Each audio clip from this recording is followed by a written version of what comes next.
I know how much it means for our club.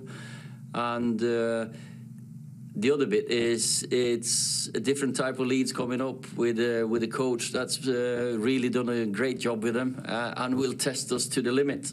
You need to look at who's fit, obviously. You might get injuries, but you need to look at the opposition as well. And you need to look at whoever performs. You've got to just go one game at a time. Every game now is a cup final. It's going to be relentless with the game after game after game. But when you perform well, play well and win, you can't wait for the next one. And the next one's a big one for us.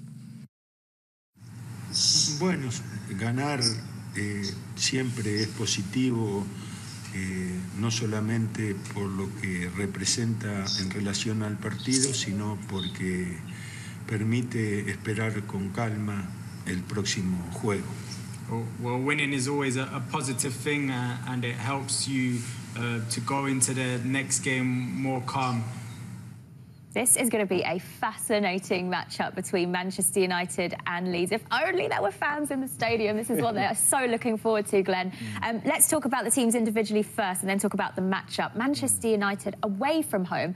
It's been unbelievable. Last night, going a goal down against Sheffield United, managing to come back and win. They've won all their away matches this season after going a goal down. But at home, their form has been a bit indifferent. Can you explain that? Well, I just think it's not just United. I just think in general the sort of home advantage has sort of disappeared.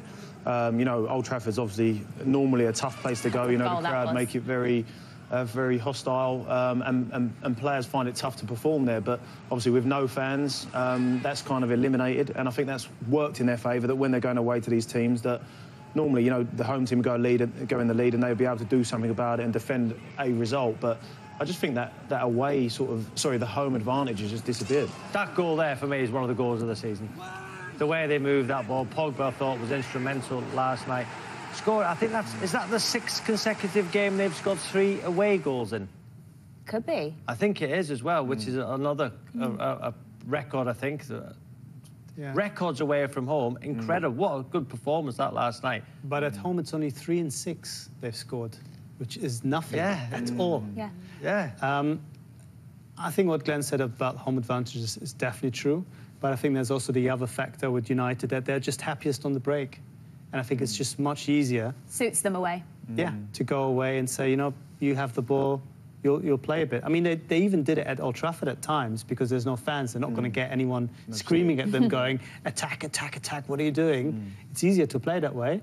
But it's much easier when you're away from home and the opposition just know, OK, we have a home game, we need to do something here. That's when they function best. That's when those moves can happen because there's a bit of space to run into, and individually they have the pace and the quality to expose sides. But at home then, is it even more imperative that we talk about 2 6s and a 10, Fernandes is a 10. That player, I've reiterated again, that the one who can dictate a game from the number 6 position. If you play Fred and McTominay, Matic and Fred, that, you know, combination of those 3 as 2 6s, surely at home, Van der Beek or Pogba with a McTominay or Fred or a Matic and Fernandes, surely that would be more helpful. Yeah, I totally agree. I've been saying it for months. For me, Matic has to play. I think all the top teams have that anchor player that, you know, just does just gets the ball rolling, gets the. By having him in position, everybody else gets in position. Yeah. And obviously with the, you know, them flying guys they got up front, you know, the pace that they've got with him building up play, that just sets the whole team going. So for me, Matic needs to be the first player on the 11. Do you think they play with 2 6s then at home sometimes because they're worried about the pace in the middle with Lindelof and Maguire? Yeah, that's definitely one of the reasons. But I do think they struggle with building through the midfield. I think unless Pogba is there, I think they have a problem when people press the midfielders. They're not the type of midfielders like City have, like even like Liverpool have, who can get out of tight spaces and then start the attack. And I think it's quite easy, for example, if Matic, for all the defensive solidity he brings, he's also pressing victim.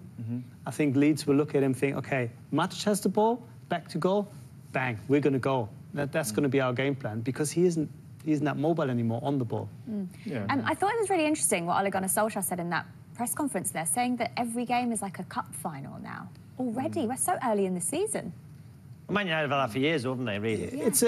I think it's a mental framework, you know, for teams to say, the only way to do anything in this league is just to treat every single game as if it's a big event in itself. I don't think he believes it is a cup final. I don't think the players do, but it's a way of sort of pretending that, you know, we can start again. And I mean, to be fair, this game will feel more like it because of the historic connotations, and I think also the way that the Leeds play, because Leeds don't let you breathe. They give you a terrible time, and if United start slow again, which has been a bit of a thing from behind often, because for whatever reason they don't seem to be on it. I think Leeds could really, really cause trouble there. We've talked about Leeds a lot on this show, and I was doing some stats the other day. In the last 3 seasons, Bielsa's side have had less points in the second half of the season than they did in the first. I think it happened when he was at Bilbao in the first season in Marseille. So people say about the way they train, how dynamic they are. We see the way they broke against Newcastle in the week until the last minute. So is it important that Leeds try and accumulate 23, 24 points in the first half of the season? Because statistically, in the second half, they don't accumulate as much points. Yeah, look, I think they're fantastic to watch, but ultimately it's their first season back in the big league. So I think, they just need to get to that safety point and then build from there. Because like you say, if they're going to tailor off, and I think that mainly down to the way they train. Because, you know, the way they play, it's obviously so high intensity that it's hard to maintain, so it's natural to dip off. Obviously, I don't know what they do in training or how they train towards the end of the season, but I think that will be the main reason, that the fact you can't perform to this level with this much energy every single week. Rafa mentioned that kind of suffocating pressure that Leeds put on opposition. As a defender, would you just hate coming up against a side like this? Yeah, you would. You know, there's times in a game when you want a breather. Whether it's you've been under pressure or you sort of have the breather on the ball, but Leeds, they don't allow you to do that. So they're fantastic in that sense, but you can also get them very easy. You know, Newcastle, they didn't play well at all and scored 2 goals. So against a better team, I think the result would have been. I think the result flattered Leeds, put it that way. I mean, that's the thing. Once you play through that press, you have a lot of space. So Solskjaer will think, okay, it's going to be tough for us to build. But why not go direct? Why not maybe put Pogba in a slightly more advanced position? He can hold up the ball, turn, and there's a couple of runners, and we're in. That's going to be the game plan, I think. But Leeds, of course, you know, don't always give you then the time to pick the right pass, and then can become very kind of disjointed and wild, which they want. They want the goals, so game they're only West Brom can see the ball. Absolutely, oh, yeah. Absolutely. Well, there's definitely going to be goals in this game, isn't there? Well, hopefully. Yeah, I hope so. Both sides. What do you think the score's going to be, Glenn, in this one? Whoa. 0-0. Could be anything. I've got 2-2. Oh, okay. 2-2. I'm going to go 3-2 United. Okay, United win, and we'll see Robbie's prediction in just a moment. All right, another big game's come this weekend. In fact, it's on Monday night. Chelsea taking on West Ham in the London derby. Again, Frank Lampard really needs a win in this one. 2 defeats back-to-back now for them, which I don't think many people were expecting, and it shows just how quickly that table can change. Yeah, well, in the top 8, they're very congested points-wise. And like I say, I think Chelsea were probably the most informed team, and the 2 last results were a shock to everybody.